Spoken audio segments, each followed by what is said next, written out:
Para ulama-ulama pendiri negeri kita itu sudah memikirkan sedemikian rupa piye ben, karena tidak harus dalam penerapannya negara Islam Indonesia misalnya, nggak harus. Islam tidak mewajibkan seperti itu. Yang diperintahkan adalah menerapkan nilai-nilai Islam itu dalam kehidupan berbangsa dan bernegara. Para ulama kita Masya Allah luar biasa. Sampai muncul yang namanya 5 sila, Pancasila ini. Ini kalau dipahami dengan benar, diterapkan dengan benar, kemudian pembukaan Undang-Undang Dasar Negara Republik Indonesia kita itu difahami dan dijalankan dengan serius, termasuk batang tubuh dan isi pasal-pasalnya itu, negara kita ini akan menjadi sebuah negara yang adil, makmur, sejahtera. Bayangkan di dalam pasalnya disebutkan bumi, tanah, air, dan segala sesuatu yang menyangkut hajat hidup orang banyak dikuasai oleh negara dan digunakan sebesar-besarnya untuk kemakmuran rakyatnya. Tapi yang terjadi tidak seperti itu, dikuasai tapi tidak untuk kemakmuran. Nah, ini yang terjadi. Kenapa? Karena kita salah milih tadi. Ini harus diperbaiki.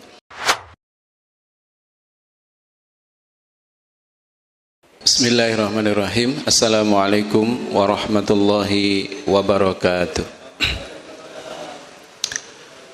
Alhamdulillahi rabbil alamin, alladzi arsala rasulahu bil huda wad dinil haqq liyudhhirahu 'alad dini kullih wa kafa billahi shahida. Ashhadu an la ilaha illallah wahdahu la syarikalah wa ashhadu anna Muhammadan abduhu wa rasuluhu la nabiyya ba'dah. Allahumma salli wa sallim wa barik ala sayyidina Muhammad wa ala alihi wa ashabihi ajma'in wa man tabi'ahum bi ihsanin ila yaumiddin. Qala Allah ta'ala fi kitabihil karim, a'udzu billahi minasy syaithanir rajim. Bismillahirrahmanirrahim.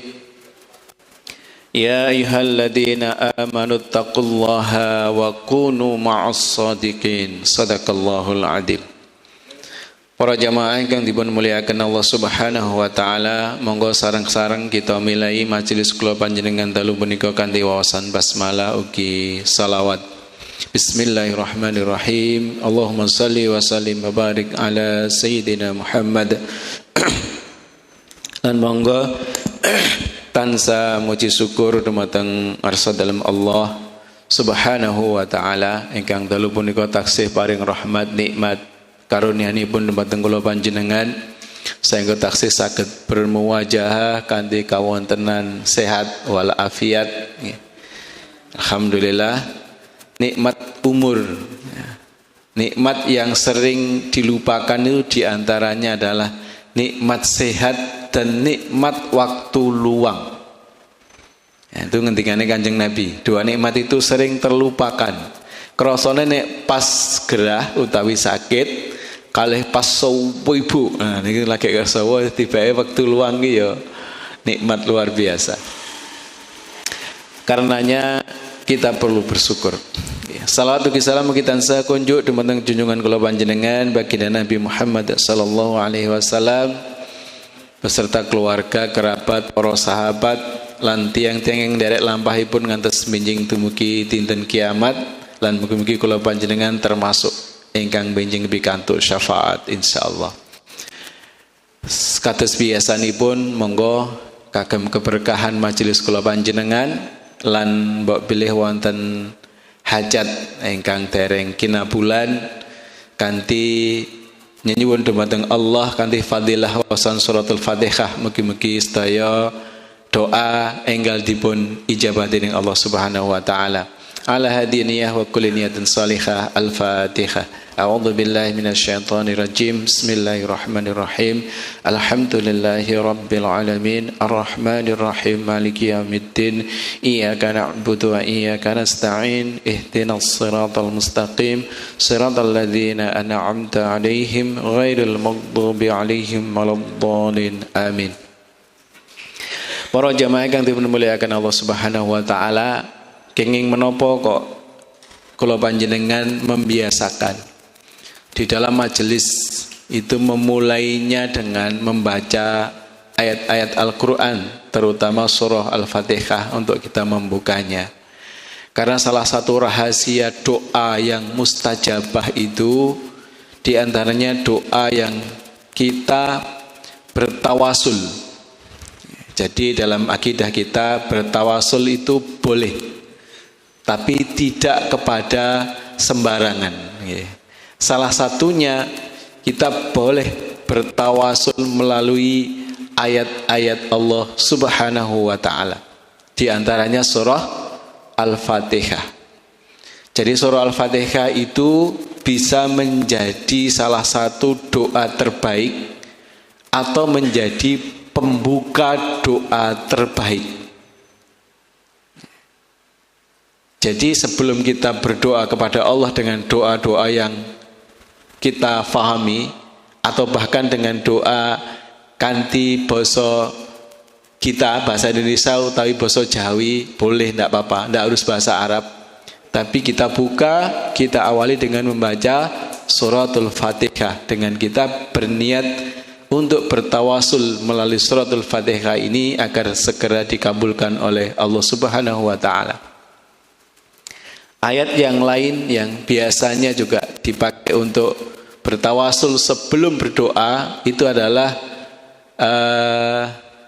ayat pinten ya? Ali Imran ayat 22-23 kalau tidak salah. Qulillahumma malikal mulki tu'til mulka man tasya, dan seterusnya 2 ayat.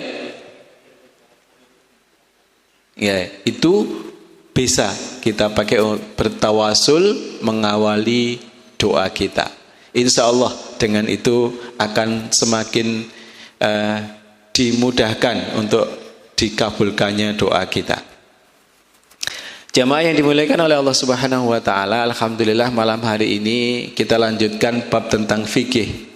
Ya, fikih Islam wa adillatuh jilid yang kedua, bab tentang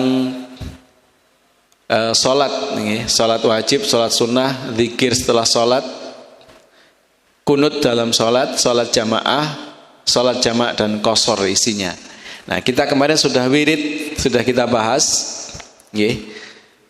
teksnya yang biasa kita pakai atau kita gunakan atau kita amalkan sudah kita kopikan, nah itu dicoba dipelajari. Kenapa kita kopikan?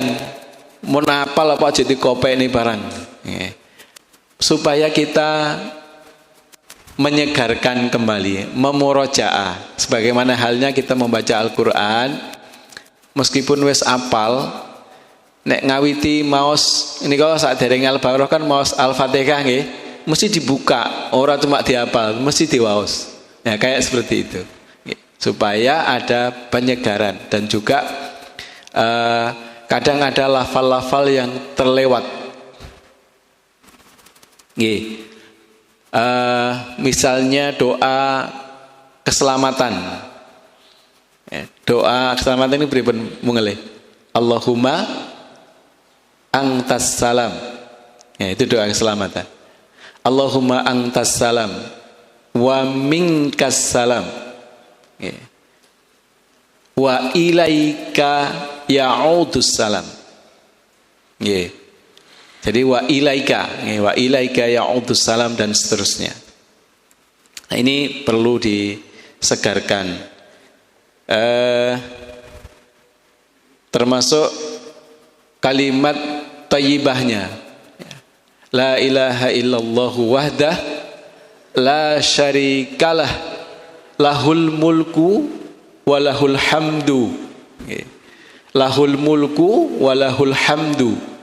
Yuhyi wa yumitu wa huwa ala kulli syai'in qadir.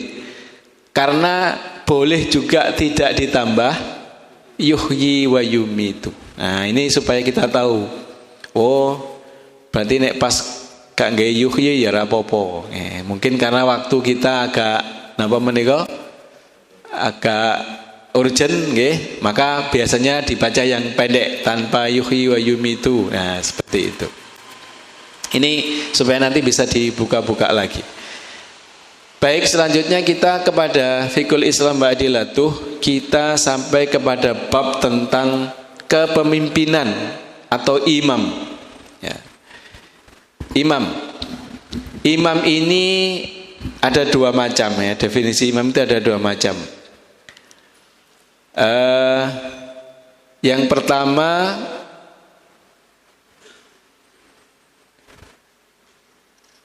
ada yang disebut dengan imam besar dan imam kecil. Nah, ini perlu diketahui. Imam besar itu adalah memiliki hak untuk memperlakukan orang dengan apapun, yaitu semua makhluk. Maksudnya ini pemimpin besar, ya, pemimpin umum dalam agama dan dunia. Pimpinan, ya, sebagai pengganti dari Nabi Shallallahu Alaihi Wasallam. Maksudnya pengganti bukan gantani Nabi, ya, maksudnya sebagai penerus kepemimpinan. Seperti halnya dalam sebuah negara, ya, sebuah negeri, sebuah kepemerintahan itu harus ada namanya imam. Kalau di negeri kita karena negara kesatuan disebut presiden. Makanya ilmu ini penting Bapak Ibu sekalian, para jamaah, supaya kita memahami apa toh hubungannya politik, hubungannya pilpres karo uripe awake dhewe niki apa itu. Karena dengan ketidaktahuan kita, dengan ketidakfahaman kita, kemudian kita ini mudah memisah-misahkan antara urusan akhirat, antara urusan agama karo urusan iki urusane dunya, ora ada hubungan karo agama. Ndak bisa. Islam tidak seperti itu. Perintahnya sangat jelas.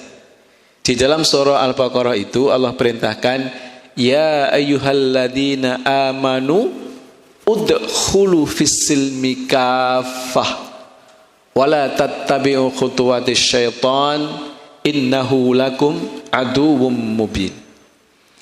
Diperintahkan oleh Allah kita ini beriman dan berislam itu secara total.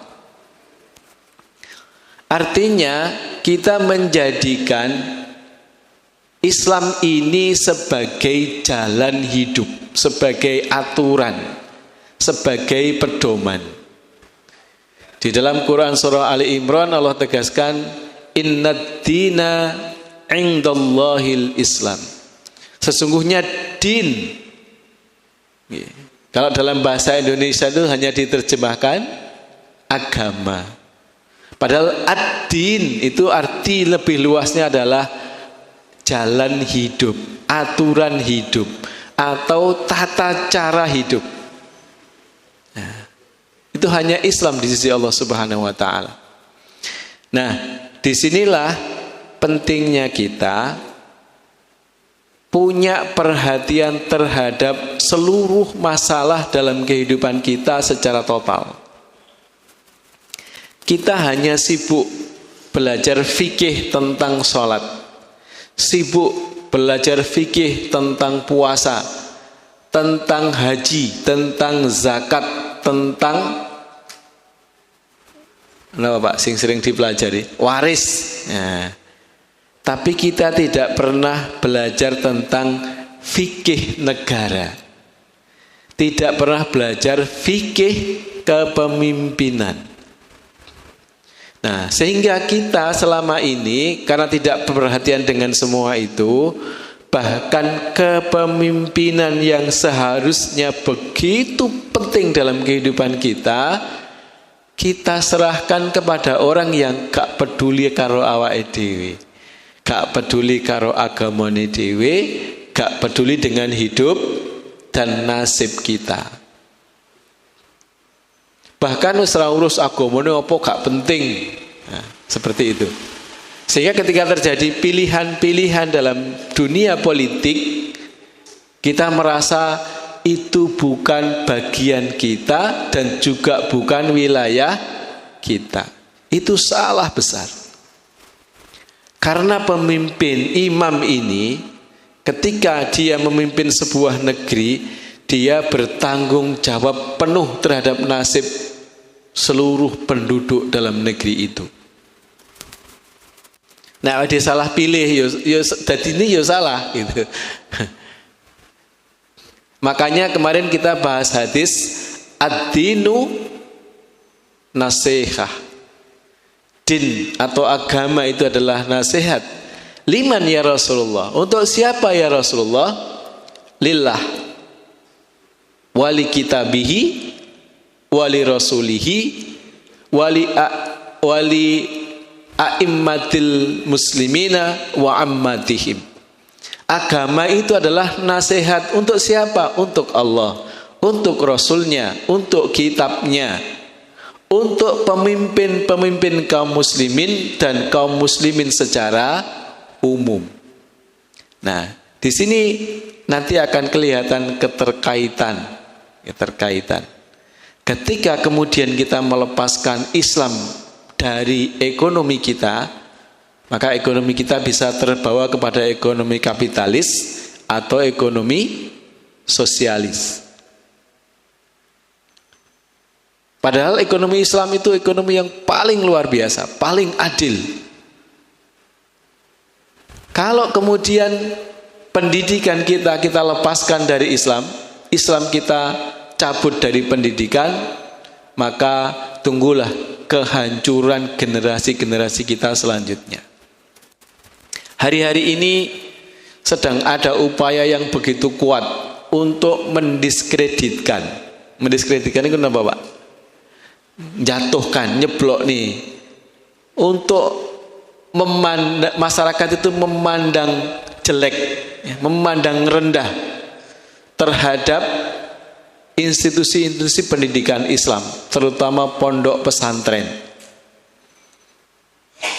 Itu sedang gencar-gencarnya dengan dimunculkannya kasus-kasus asusila. Itu memang terjadi. Tapi terjadinya tidak di pesantren-pesantren yang betul-betul pesantren. Itu salah sing mondok. Duduk kiai, dukun. Dukun ngedekne pondok digratisi, akhirnya sing ditampa santrine wedok tok. Begitu. Terjadilah karena orang yang sudah kondisi tertekan dan sebagainya diujuk-ujuki, aku untuk wahyu, aku ki wali. Nah, itulah sehingga kemudian terjadilah kasus-kasus seperti itu, dan itu di blow up di media massa besar-besaran supaya orang memandang aja nang pesantren ki rusak. Supaya apa? Supaya menjauhkan pendidikan bangsa dan negeri ini dari akar Islam ini. Inilah pentingnya kepemimpinan atau imam besar ini dalam kehidupan kita. Nah, ini sekilas mukaddimah. Ya. Nanti dalam kepemimpinan Islam itu harusnya ada, boleh kadang disebut sebagai khalifah, ya, boleh. Atau sebagai pemimpin apa saja, dan didampingi oleh ahlul hal atau ahlul halli wal aqdi, atau majelis pemberi keputusan dan ketentuan. Sebenarnya di negeri kita ini dengan republik, ada presiden, ada DPR, ada MPR, itu mengadopsi ini apa Pak? Mengambil sistemnya dari Islam. Para ulama-ulama pendiri negeri kita itu sudah memikirkan sedemikian rupa piye ben, karena tidak harus dalam penerapannya negara Islam Indonesia misalnya, nggak harus. Islam tidak mewajibkan seperti itu. Yang diperintahkan adalah menerapkan nilai-nilai Islam itu dalam kehidupan berbangsa dan bernegara. Para ulama kita Masya Allah luar biasa. Sampai muncul yang namanya 5 sila, Pancasila ini. Ini kalau dipahami dengan benar, diterapkan dengan benar, kemudian pembukaan Undang-Undang Dasar Negara Republik Indonesia kita itu difahami dan dijalankan dengan serius, termasuk batang tubuh dan isi pasal-pasalnya itu, negara kita ini akan menjadi sebuah negara yang adil, makmur, sejahtera. Bayangkan di dalam pasalnya disebutkan bumi, tanah, air, dan segala sesuatu yang menyangkut hajat hidup orang banyak dikuasai oleh negara dan digunakan sebesar-besarnya untuk kemakmuran rakyatnya. Tapi yang terjadi tidak seperti itu, dikuasai tapi tidak untuk kemakmuran. Nah, ini yang terjadi. Kenapa? Karena kita salah milih tadi. Ini harus diperbaiki. Imam besar. Yang kedua, jamaah yang dimuliakan oleh Allah, kita kembali kepada fikih. Tadi intermezzo ya. Jadi kadang-kadang bolehlah kita coba membuka cakrawala lebih luas. Kita kembali kepada fikih. Yang kedua, kepemimpinan kecil. Nah, itu adalah imam dalam sholat jamaah. Nah, sholat jamaah itu harus ada imamnya, tidak bisa tidak. Kalau nggak ada imamnya nggak disebut jamaah. Sak masjid bawek, sholat bareng, tapi rano sing neng ngarep. Maksudnya gak ono sing imami, bukan jamaah namanya. Harus ada satu imam. Nah, hari ini kita coba belajar bersama. Pak, wong kula niki urus dudu imam kok kan belajar tentang imam. Suatu saat akan jadi imam. Ketika di rumah sholat sunnah dengan keluarga, ya Bapak harus jadi imam. Ketika dalam perjalanan safar bersama keluarga, sholat di perjalanan, ya Bapak harus jadi imam, bukan ibu, nggak boleh gitu. Makanya kita perlu belajar. Oh, ya penting ngerti tentang imam, walaupun tidak terlalu detail. Kita akan ringkas saja. Kita sampaikan pokok-pokoknya. Jadi imam, kepemimpinan imam ini akan dianggap sah bila memenuhi syarat. Nah, ada syarat-syaratnya. Yang pertama tentu saja Islam. Nah, ini dalam bab sholat. Ya. Atau bahkan dalam imam besar pun juga menyangkut hajat hidup umat Islam, harus Islam, tidak boleh non Muslim. Harus Islam. Ini dalam bab sholat harus Islam, tidak boleh non Muslim. Ya, yang kedua harus berakal. Ya, berakal itu sehat, jasmani dan rohani. Nah, makanya kan kadang kita dalam hal tertentu ono tes kesehatan jasmani dan rohani. Secara psikologis harus sehat, bukan orang yang mengalami gangguan. Yang ketiga balik. Jadi imam itu harus balik. Tidak boleh anak kecil yang masih mumayyiz. Mumayyiz itu belum suci dari hadas, ya. Belum sunat misalnya, itu tidak boleh jadi imam, karena masih membawa kotoran, ya. Belum dewasa. Walaupun dalam riwayat disebutkan ada salah seorang sahabat yang masih kecil itu mengimami orang dewasa. Ini secara umum balik, ya. Walaupun dalam kasus-kasus tertentu boleh, ya, bermakmum kepada anak kecil yang misalnya anak yang usianya sudah 7 atau 9 tahun misalnya, dia hafalannya banyak, bacaannya bagus, ya, dalam sholat-sholat tertentu itu boleh menjadi imam. Walaupun yang diimami orang dewasa, tetapi secara umum imam ini harus sudah balik, ya, ini secara umum. Yang keempat harus laki-laki, tulen, ya, bukan laki-laki jadi-jadian atau sebagainya, pokoknya gak jelas, tidak boleh. Dan juga bukan perempuan, ya. harus laki-laki tulen. Jadi laki-laki jadian atau makhluk jadi-jadian tidak boleh menjadi imam. Juga ibu-ibu atau wanita tidak boleh menjadi imam bagi laki-laki, kecuali bagi sesama perempuan. Kalau sesama perempuan, sholat jamaahnya imam tidak di depan, tetapi di belakang. Oh bukan, di mana? Di tengah-tengah barisan paling depan. Jadi tidak maju di depan. Untuk ibu-ibu. Jadi kalau ibu-ibu sholat jamaah, itu imamnya di tengah. Yang kelima, imam ini sah mengimami atau menjadi imam sholat harus suci dari hadas, ya, baik besar maupun kecil. Itu sudah jelas, ya, sudah kita pahami bersama. Tidak perlu disebutkan dalilnya. Wes ngerti ket biyen nek sholat ki kudu suci dari hadas besar dan hadas kecil. Apa meneh imam. Ya. Yang keenam, memiliki bacaan yang bagus dan mengetahui rukun-rukun sholat. Nah, disinilah pentingnya kita belajar tentang fikih sholat. Ya, jadi ketika menjadi imam itu harus paham tentang rukun-rukunnya, tentang aturan-aturan dalam sholat. Ya. Kapan takbiratul ihram, kapan memasang niat, kapan harus membaca Al-Fatihah, doa ketika rukuk, ketika sujud, dan sebagainya, itu harus paham. Ya, makmum pun juga harus paham, apalagi imam. Nah, ini pentingnya kita belajar fikih sholat. Jangan kemudian karena kita merasa sudah sholat, Pak kalau niki wis sholat swidak tahun mosok kon belajar aja. Ya. Karena belajar itu tidak dibatasi usia.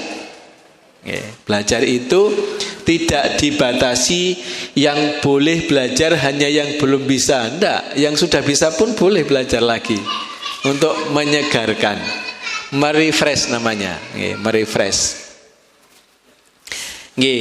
Bacaan yang bagus di sini maksudnya adalah hendaknya seorang imam itu pandai membaca Al-Quran, ya, karena sholat tidak akan sah tanpanya, terutama surah Al-Fatihah.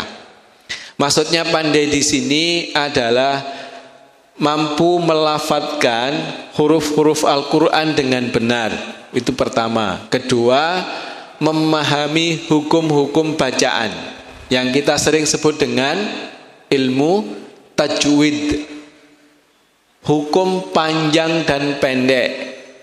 Ya, secara umum itu hukum makharijul huruf, di mana huruf itu harus dikeluarkan antara ma, ta, sya, so, kho, ha, itu beda-beda tempat. Nah, itu harus bisa. Yang pertama. Yang kedua, mat atau panjang pendek. Antara malikin nas dengan maliki yaumiddin. Nah, beda, ma-nya beda, panjang, itu panjang pendek. Kemudian yang ketiga adalah bab gunnah. Gunnah ini kenapa, Pak? Oh, Pak gunnah ini. Ya. Gunnah itu bacaan dengung, bacaan sengau dalam bahasa Indonesia. Bacaan yang ketika dibunyikan itu bunyinya akan keluar di hidung sini. Hidungnya bergetar. Gunnah ini ada setidaknya 3. Gunnah karena nun dan mim tasydid. Misalnya kita membaca summa radadnahu, summa, ini berdengung. Kalau benar bacaannya, ketika hidung ini ditutup pasti hilang suaranya. Hilang. Itu berarti berdengung di sini. Nah, ini bacaan ini tidak mudah. Summa radadnahu asfala safilin. Ya, summa itu gunnah. Gunnah dari mim dan nun tasydid. Gunnah yang kedua adalah dari idgham. Idgham. Idgham itu huruf yang masuk ke huruf berikutnya. bukrotan, bukrotan wa asila. Nah, membacanya adalah tanwin ketemu wawu, itu idgham bi gunnah karena fathah, maka dibaca bukrotau wa asila. Bukrotau ini tidak boleh hanya bukrotau, tidak boleh, harus didengungkan. Nah, itu namanya gunnah. Ada gunnahnya ikhfa. Ikhfa itu ada 15 huruf. Wah, apa nih Pak Wi? Ikhfa itu hukum bacaan sengo tadi eng. Misalnya min fadlih, minnya menjadi sengo, min fadlih. Nah, itu namanya gunnah dari ikhfa. Nah, itu kira-kira diantaranya seperti itu. Kemudian cukup seperti itu untuk bacaan itu dianggap benar. Ya, tidak harus dilakukan seperti walah wangel Pak ngenerokne imam-imam besar, nggak harus seperti itu. Ya, nggak harus seperti itu. Yang penting komitmen dengan panjang pendek, dengan gunnah, dan juga dengan makharijul huruf. Itu sudah bisa disebut dengan bacaan tartil. Perintahnya dalam Al-Quran, warattilil Qur'ana tartila. Bacalah Al-Quran itu dengan tartil. Nah, itu perintahnya. Disitulah ukuran hendaknya seorang imam itu bisa membaca dengan benar seperti itu. Yang berikutnya, pada saat imam memimpin sholat, ia tidak sedang menjadi makmum. Jadi tidak boleh imam itu menjadi makmum sekaligus, atau kita tidak boleh bermakmum kepada makmum yang lain. Apa mungkin Pak? Mungkin karena orang nggak ngerti, gak seneng karo imame, makmum karo makmume, nanti rusak. Jadi gak cocok karo imame ning ngarep, datang belakangan nepuk pundake makmum yang belakang. Wis aku melok makmum iki. Gitu. Tidak boleh, tidak sah. Seorang yang sedang menjadi makmum tidak boleh dijadikan imam atau menjadi imam. Tidak boleh. Apa ya mungkin toh Pak? Mungkin sekali, gitu. Mungkin sekali. Nah, mungkin sekali. Karena ketidaktahuan. Ya. Kemudian pripun Pak? Lek sing di makmum mau pun selesai. Ya, misalnya kita datang masbuk. Masbuk itu berarti telat. Imam utama sudah salam. Ada makmum masbuk yang masih kurang rakaatnya. Nah, boleh Pak bermakmum kepada orang ini? Boleh. Karena statusnya sudah tidak menjadi makmum, tidak sedang menjadi makmum, dia sedang sholat sendirian. Imamnya wis mari. Nah, dia meneruskan sholatnya sendiri, maka itu boleh. Ya. Jadi kenapa demikian? Karena menurut Imam Asy-Syafi'i, mengikuti imam akan terputus setelah imam keluar atau selesai dari sholatnya. Nah, jadi setelah seseorang ini imamnya selesai, maka dia berarti juga sudah selesai dari menjadi makmum. Maka boleh bermakmum kepada orang yang seperti ini. Kemudian dari Imam Hanafi dan Imam Hambali menambahkan atau memberikan syarat sahnya imam, bahwa seorang imam harus bebas dari udzur. Seorang imam harus bebas dari udzur, seperti misalnya mimisan, kemudian sering buang angin atau sering buang air kecil ketika posisi sedang sholat, ya, sehingga terus ngumpet. Nah, itu menurut Imam Hanafi dan Imam Hambali tidak boleh, tidak boleh. Makanya ketika panjenengan atau kita akan menjadi imam, pastikan, ya, pastikan bahwa kita tidak sedang dalam kondisi misalnya perut agak nanti yang jenis sebah gitu ya. Oh, kayak sering buang angin misalnya. Kalau dalam posisi seperti itu jangan menjadi imam. Ya, jangan menjadi imam. Jadi karena udzur ini akan sangat berpengaruh. Kuat atau Pak ngempet, misalnya meskipun kuat jangan. Ya, lebih baik ketika kita merasa kok hari ini kurang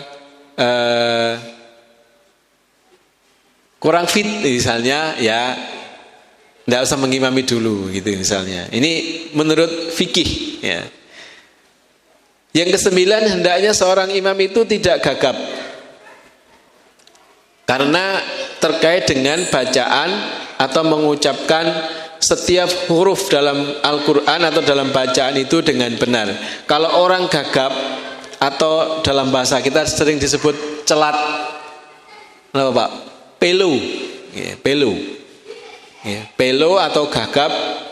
Gagap itu kan kadang berulang-ulang gitu ya. Aku, nah itu namanya gagap. Nah itu tidak boleh menjadi imam. Ya. Misalnya juga orang yang tidak mampu mengucapkan huruf-huruf Al-Quran dengan benar. Misalnya tidak bisa membunyikan huruf ra, Ar-Rahmanir-Rahim, ra-nya tidak bisa. Ya. Wangel wis, pokoknya ra-nya gak metu gitu ya. Itu tidak boleh.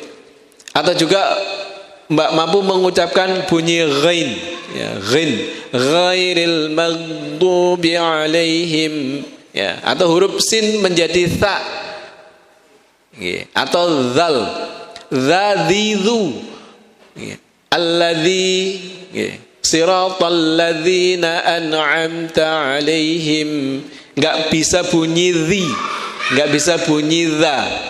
Lalu terus muni ini apa Pak? Diganti za, allazina. Nah itu tidak boleh. Wes dipewek sopiye panggah ngono. Tidak boleh jadi imam maksudnya. Nah, karena itu akan sangat berpengaruh terhadap bacaan. Ini yang kesembilan. Wakemen Pak syaratnya banyak. Makanya menjadi imam itu bukan hal yang mudah, juga bukan hal yang harus ditinggalkan, harus ada yang jadi imam. Makanya nanti ada pilihan-pilihan siapa yang harus menjadi imam. Ini ada nanti di dalam fikih. Itu 9 syarat sahnya menjadi seseorang menjadi imam. Ya, yang paling terakhir 9 ini itu tadi terkait dengan huruf-huruf. Karena banyak huruf dalam Al-Quran itu yang kadang menurut lidah Jawa kita itu agak susah. Yang sering agak sulit itu misalnya huruf shin. Tapi masing-masing kita tidak sama kesulitannya. Ada yang sulit di ha, ada yang sulit di kho-nya, ada yang sulit membedakan antara ka dan ha. Nah itu terjadi. Karena memang ilat Jawa maksudnya. Apakah itu kemudian membatalkan sholat? Nah ini yang menjadi pertimbangan adalah ini harus diperhatikan betul ketika seseorang menjadi imam. Kalau kemampuan ini nun sewu dipewekso kita yuk tetap seperti itu sah untuk sholat kita sendiri. Bahkan para ulama membolehkan orang seperti ini menjadi imam bagi orang yang sejenis. Maksudnya podo-podo punya kelemahan di dalam pengucapan. Tapi kalau yang diimami ini secara umum orangnya bisa membaca dengan baik, maka orang yang gagap tadi itu tidak boleh mengimami. Itu maksudnya secara fikih. Secara keabsahan sholat itu tetap sah. Bahkan kalau kita belajar sholat dulu, wis toh sholat di pokok rubuh gedang ora popo, kan begitu nggih?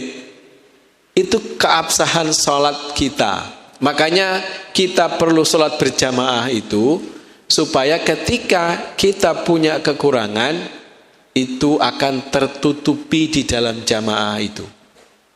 Ya, yang kita bicarakan ini adalah kondisi ideal untuk seseorang yang kemudian menjadi imam di hadapan kaum muslimin, imam sholat, imam sholat. Baik itu sholatnya berjamaah hanya 2 orang misalnya. Kalau hanya berdua maka harus ditunjuk bukan yang paling tua, yang paling bagus bacaannya tadi, yang paling ngerti tentang hukum-hukum sholat. Nah itu caranya seperti itu.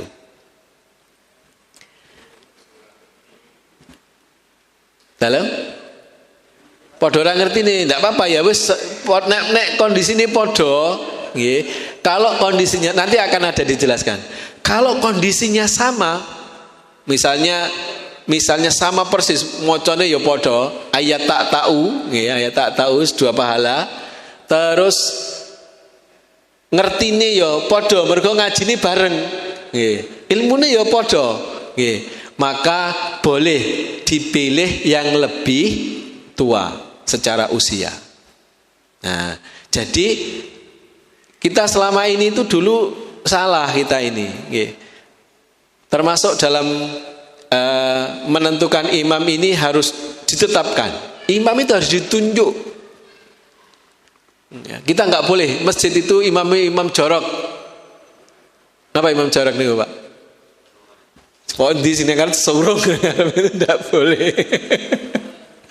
Itu namanya imam jorok. Pokoknya sih biasa ngadek di ngarep surung kok gurih maju tadi imam. Masih ada beberapa masjid musola terutama di desa itu yang cek ngono ya. Atau biasanya kita di dalam perjalanan rombongan ngono wis pokoke wis mapan ning rada ngarep saurung ning ngarep. Itu ndak boleh, harus dipilih. Misalnya dalam sebuah perjalanan safar beberapa orang harus sudah Nabi mengajarkan, tunjuklah atau pilihlah menjadi amir salah seorang di antara kalian ketika kalian bepergian berdua atau lebih. Bahkan dalam lunga bareng niku lho Pak, wong loro niku salah sitok kudu ditunjuk dadi pemimpin.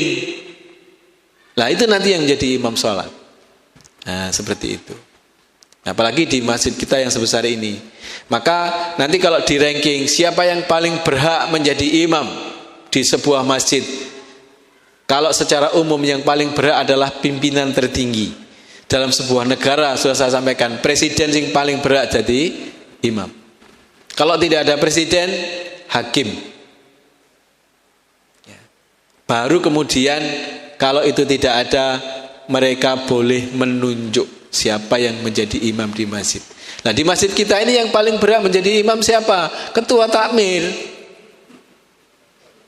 Ketua takmir masjid yang paling berhak menjadi imam. Ketua takmir. Nggih.